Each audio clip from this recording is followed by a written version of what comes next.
আসসালামু আলাইকুম। সবাই কেমন আছেন? আশা করি ভালো আছেন। আমিও ভালো আছি।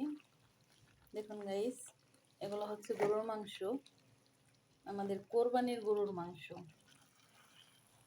অনেকে ভাবতে পারেন যে কোরবানি ঈদ কবে চলে গেছে, এখনো কোরবানি গরুর মাংস কি করে আসে?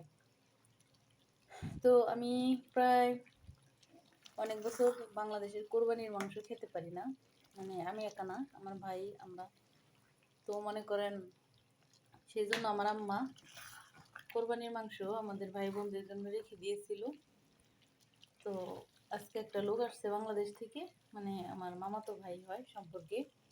ওনার কাছে মা নিজে হাতে রান্না করে মাংসগুলো আমাদের জন্য পাঠিয়েছে। আসলে বিদেশে অনেক মাংস, তো গরুর মাংস অ্যাভেলেবেল। বাংলাদেশের তুলনায় প্রবাসী মাংস সস্তা দামে, কিন্তু ওই যে মায়ের মন অবুঝ মন, সেই জন্য মা এগুলো পাঠাইছে অনেক ভালোবেসে। আসলে মায়ের সাথে পৃথিবীর কারোর সাথে কোনো কিছুর সাথে তুলনা হয় না, মায়ের তুলনা শুধুই মা। তাই দোয়া করি বেঁচে থাকুক পৃথিবীর সকল মা। ভালো থাকবেন সবাই। ভিডিওটি ভালো লাগলে অবশ্যই লাইক কমেন্ট শেয়ার করবেন, পাশে থাকবেন। ধন্যবাদ সবাইকে। আল্লাহ হাফেজ।